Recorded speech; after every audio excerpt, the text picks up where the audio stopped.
up and running here, all the technical stuff here. Certainly want to welcome all to Sebree Church of Christ this morning. I appreciate Ethan. You found the song. I asked Ethan I told him what I was going to talk about, and he found that last verse there. One day may see, keep me from secret sin, reign thou my soul within. So appreciate you doing that. That was my sermon this morning, is to do what God wants us to do or not. And so we'll be talking about that. If you want to, you can open your Bibles to Daniel chapter 1. We'll be spending all of our time there in Daniel chapter 1 and use Daniel as our example. While you're turning there, if you want to, I'm going to tell a little funny story about me, about this, being in private and, secret stuff that goes on.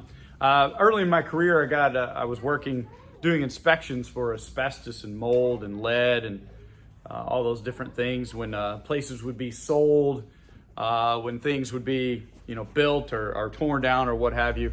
I would come in and do those inspections. And I was working at the FBI building. Actually, it's the federal building in Cleveland.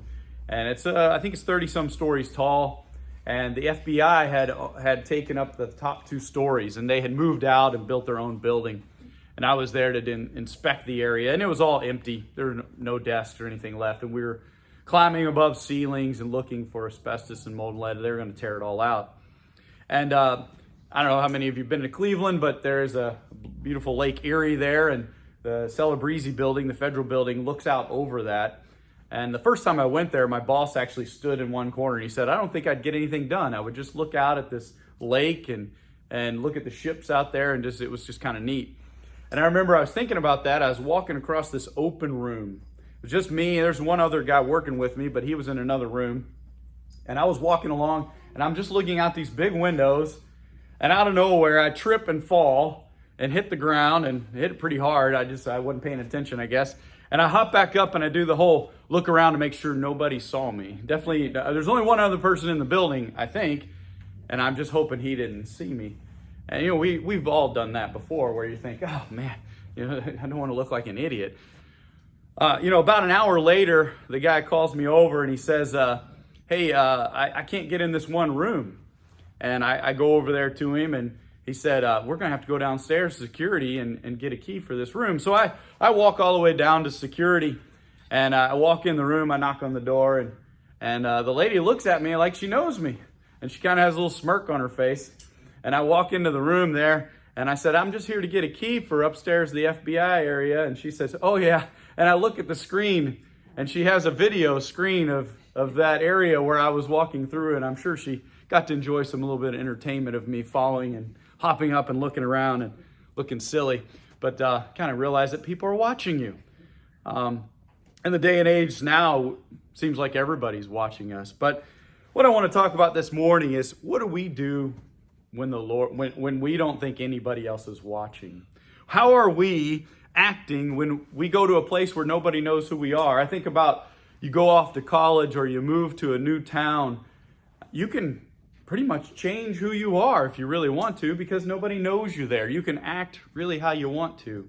I think in my business and going off to conferences, and you can be who you want to be there. And unfortunately, I've seen people act very poorly when they do that.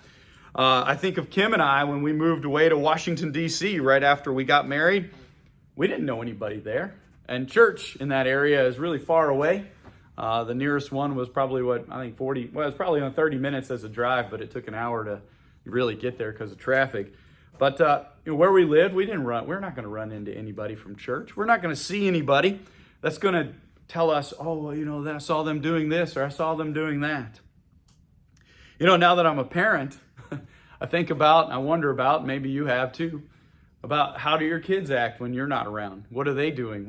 Are they acting like those great kids that you know them to be? Or, maybe they have a lapse in judgment and they don't act the way they should. I mean, any of those things can apply to all of us. And so I want us to think about this morning as we look at Daniel chapter 1. Think about, what would we do if no one else is watching? What would we do if we go into an area where nobody really cares if we're a Christian or not? How are we acting? And I want us to think about, are we doing what the Lord wants us to do when nobody else is looking? And so that's what we'll talk about. We like to use the Old Testament examples, Daniel and folks, and we think sometimes what's going to be kind of hard to live up to somebody like Daniel. He's this perfect example from the Old Testament. But no, that's why he's there for us, to try to be like Daniel, to be like him. And so let's open our Bibles there and look in Daniel chapter 1, verses 1 through 7, and see and think about what we do. What would we do if we're in Daniel's situation here? So looking in just verses 1 through 7, it says, "In the 3rd year of the reign of Jehoiakim, king of Judah, Nebuchadnezzar, king of Babylon, came to Jerusalem and besieged it. The Lord gave Jehoiakim, king of Judah, into his hand, along with some of the vessels of the house of God, and he brought them to the land of Shinar, to the house of his God, and he brought the vessels into the treasury of his God." Of course, lowercase God there. "Then the king ordered Ashpenaz, the chief of his officials, to bring in some of the sons of Israel, including some of the royal family and of the nobles, youths in whom there was no defect, who were good looking, showing intelligence in every branch of wisdom, endowed with understanding and discerning knowledge, and who had ability for serving in the king's court. And he ordered him to teach them the literature and the language of the Chaldeans. The king appointed for them a daily ration from the king's choice food, and from the wine which he drank, and appointed that they should be educated 3 years, and at the end of which they were to enter into the king's personal service. Now among them, from the sons of Judah, were Daniel, Hananiah, Mishael, and Azariah. Then the commander of the officials assigned new names to them, and to Daniel he assigned the name Belteshazzar, and to Hananiah Shadrach, to Mishael Meshach, and to Azariah Abednego. It's always interesting that we talk about Daniel and we talk about him in his Jewish name, not his Chaldean name, and then we talk about the other guys in their Chaldean name. But anyways, we have that example there for us there in Daniel chapter 1, verses 1 through 7. You know, we look at this, actually Judah's being carted off into captivity, something that the nation of Babylon was doing to just about everybody and everyone in that area of the world at that time. And we think about that Daniel and Shadrach, Meshach, and Abednego, they're carted off into captivity, and we think, you know, this isn't the kind of captivity that we like to think of as captivity. I think of captivity as something bad, right? You're in jail. You're in a place where you don't want to be. But they're going to be kind of more like what we would call living in the Ritz-Carlton, right? They're going to be up there. You know, they have to be forced to eat steak and to get an education. They're going to just have that rough life.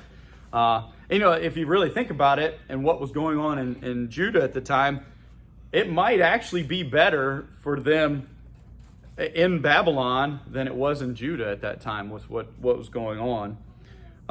And don't you think about how easy it would have been if you're Daniel and Shadrach, Meshach, and Abednego, how easy it would be to blend into that Babylonian world, how to act and live just like them, because that's what they're going to be in. That's what the Babylonians wanted them to be.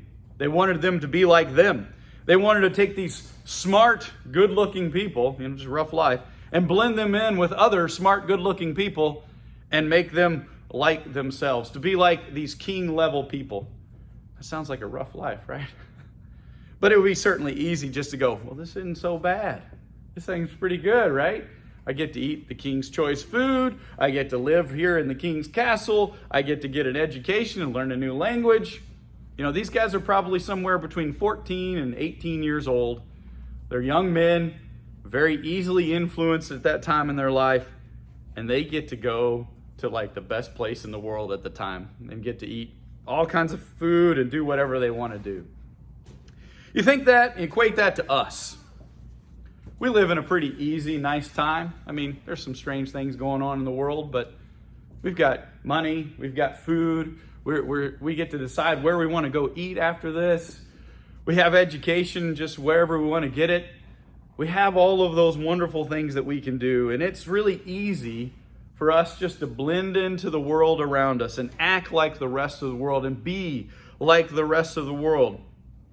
For Daniel and his friends, you know, they could have said, well, we're just going to be like this for a little while. Because sometimes we do that. I'm guilty of that, where I'll just act like this for a little while I'm here.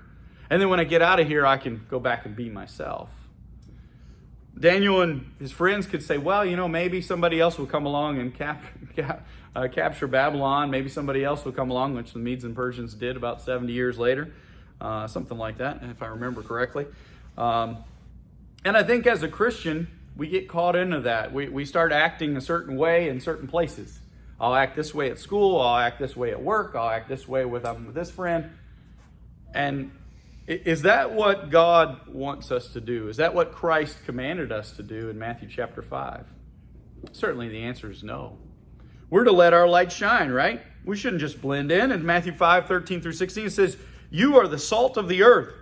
But if the salt becomes tasteless, how can it be made salty again? It is no longer good for anything except to be thrown out and trampled underfoot by men. You are the light of the world. A city set on a hill cannot be hidden. Nor does anyone light a lamp and put it under a basket, but on the lampstand, and it gives light to all who are in the house. Let your light shine before men in such a way that they may see your good works and glorify your Father who is in heaven." Some could even look at Daniel and say, well, he's in captivity, Gabe. I mean, you're being a little harsh. He's actually captured, and he's going to be told. And truth be told, they certainly could, if they don't do, and you can see this as we read through, that they could be killed for if they don't choose to do what Nebuchadnezzar wants them to do. So it's a little bit different. So, they better do what they're told to do or else. Does Christ ask us to do that? Does Christ say, well, under certain circumstances, you can act a different way? I don't think he does. In Revelation chapter 2 and chapter 3, I'm going to read just a little bit of 8 through 11 in chapter 2 of the church of Smyrna. But all of these churches have troubles and problems. Some of them are doing really well, but all of them are told they're going to struggle a little bit here and there. And the Lord doesn't say, oh, well, just blend in. He says to be faithful until the end. He says here, and to the church of and to the angel of the church in Smyrna, the first and the last who was dead and has come to life, says this: I know your tribulation and your poverty, but you are rich, and the slander by those who say they are Jews and are not, but are a synagogue of Satan. Do not fear what you are about to suffer. Behold, the devil is about to throw some of you into prison, so that you'll be tested, and you will have tribulation for 10 days. Be faithful unto death, and I will give you the crown of life. The one who has an ear, let him hear what the Spirit says to the churches. The one who overcomes will not be hurt by the second death. We're talking about folks in Revelation chapter 2 and chapter 3 with the reign of the Roman Caesars. I think Nero's coming to power shortly there.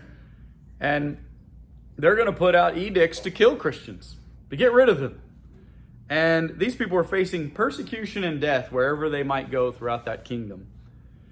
And he doesn't say to blend in and don't tell people that you're a Christian. He doesn't say that, just act like everyone else.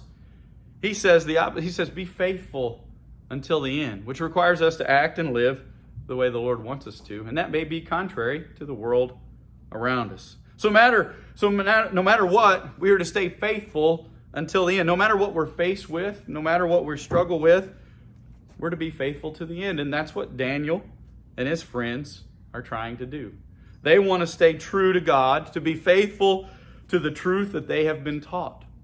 And they're young men, but they're willing to do that. In Daniel chapter 1 and verse 8, it continues on. It says, but Daniel made up his mind that he would not defile himself with the king's choice food or with the wine which he drank. So he sought permission from the commander of the officials that he might not defile himself. He doesn't go and complain and whine and just goes on a hunger strike. He goes and says, hey, you think I could do this thing, what I'm going to do? You ask for permission. The word defile there, he says it does defile himself. We're not talking about something little that's breaking his own rules or God's rules. We're talking something that makes him foul, dirty, nasty.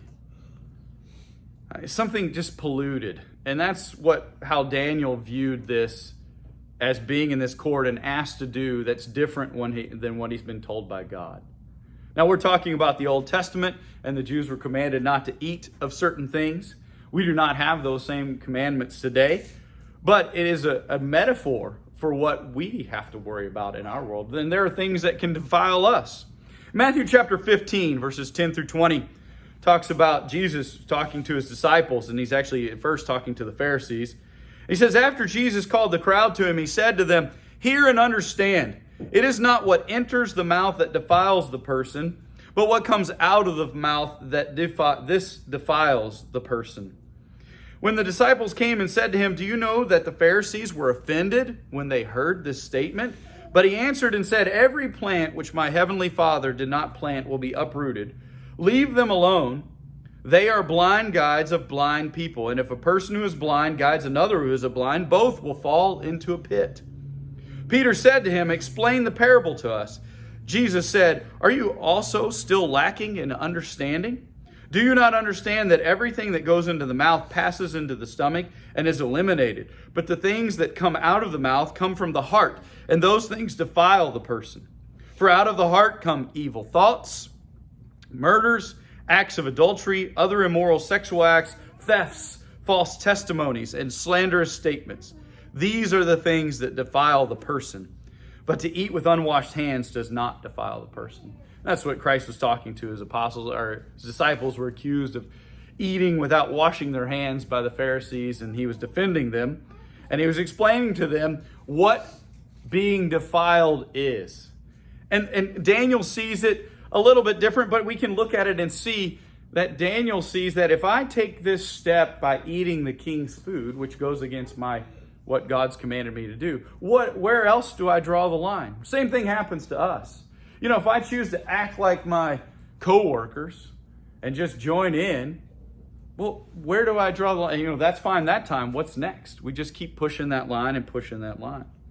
You know, Daniel's facing the fact that Babylonians are trying to train him up in their way. They're going to train him for 3 years. They're going to, pardon the term, but brainwash him, right? They're going to tell him, this is what Chaldeans do. This is how we act. This is how I want you to act. This is how I want you to live. And after 3 years of that, every day, all day, and getting to enjoy the king's food, you're like, this isn't that bad. It's going to be easy just to jump right in. But Daniel and his friends don't want to do that. And they don't want to do that from the very beginning. They want to live their king's way, God's way. We look at that and compare that to us today. Do we want to live God's way? Or do we want to just jump in on the fashion and popularity of the world around us and live the way everybody else wants us to live? I mean, it's easier that way. It's easier just to fit in. It makes it a little bit harder to do this. And think about what Daniel's going through. It's going to be a lot harder. He's going to choose not to eat all the fancy, nice foods. He's going to choose to not act like the other people that are going to the same school. You know, the Babylonian Empire is conquering all kinds of people at that time. There's going to be people from all over the world there at that time learning all of these things. And he's got to compete with them to make it to this point, to stay alive or whatever you want to call it, if he's going to just make it into the king's court. But he's got to make it. You know, it's tough for us because we're told in the New Testament to live in the world, but not be a part of it. I'm kind of summarizing what John 15, 17 through 21 says about not loving this world. We have to live in it. We have to do things, but we can't love the world around us. You know, Christ wants us to be partakers of the divine, not this corrupt world. 2 Peter chapter 1 and verse 4, it says, for by these he has granted to us his precious and magnificent promises, so that by them you may become partakers of the divine nature, having escaped the corruption that is in the world by lust. So what happens to Daniel? Of course, you all probably know the story.